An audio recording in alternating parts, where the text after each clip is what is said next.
Last week, I reviewed a Rolls-Royce, the Exquisite Ghost. And this week, we've got a review from Rolls-Royce's delinquent cousin, Bentley. Bentley and Rolls-Royce Bentley used to be owned by Rolls-Royce and was only used for basically rebadges. Which is a shame since they started out quite well. The famous blower Bentleys and stuff.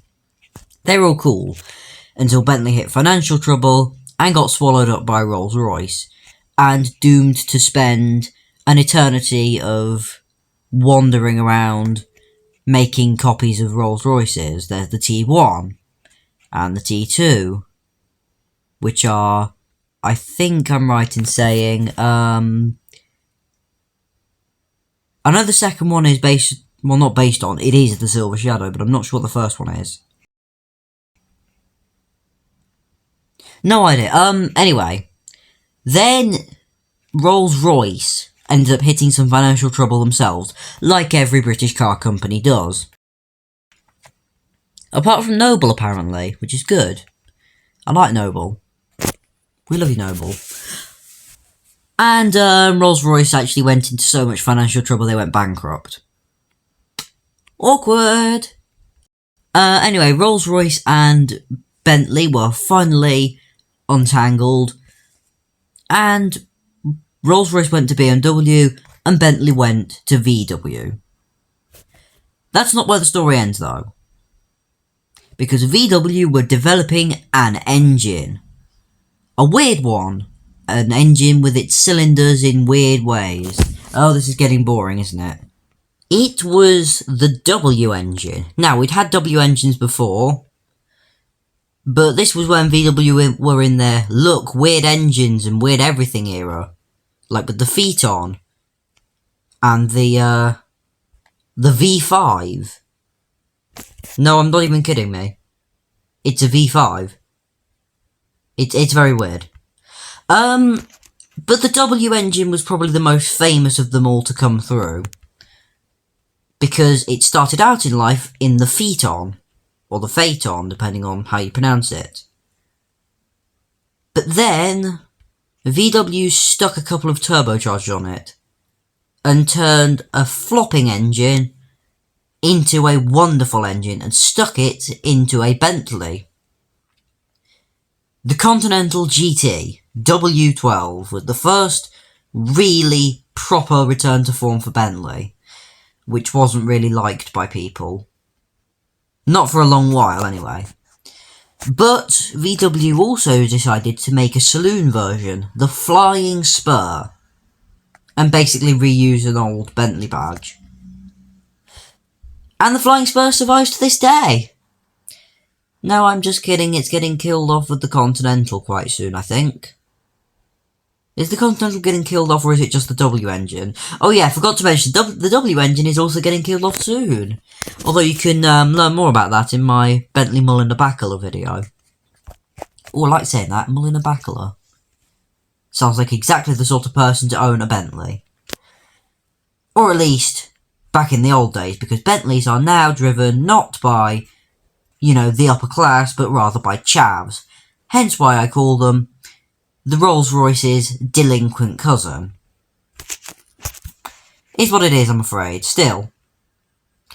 At least Bentleys don't make any diesels. Especially since they're owned by VW. Yeah, that joke was pretty much ripe for the taking, to be honest. It's been a while. Well, more than 20 years. Since VW and Rolls-Royce were one and the same.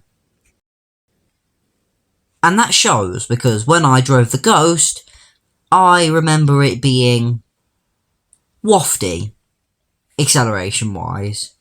Not just outright quick, more scenery moves a bit faster and you're not very engaged, but it would still get out-accelerated by, you know, yobs. This is different. This is not a luxury car. This is a luxury supercar hybrid. A GT. Which means that when I put my foot down, I get supercar performance. But it's also... It's also quite... I'm not sure how to put it. There's a feeling you get when you drive the fast cars that are designed to go fast, and only fast, in Dealership Tycoon. There's also a feeling that you get when you drive something that's meant to be more of a cruiser. You get a mix of both in this. And I really like it. It's a nice feeling. It does lose a bit of power in 6th, which is a bit of a shame. But it is still... I really do not know how to describe it.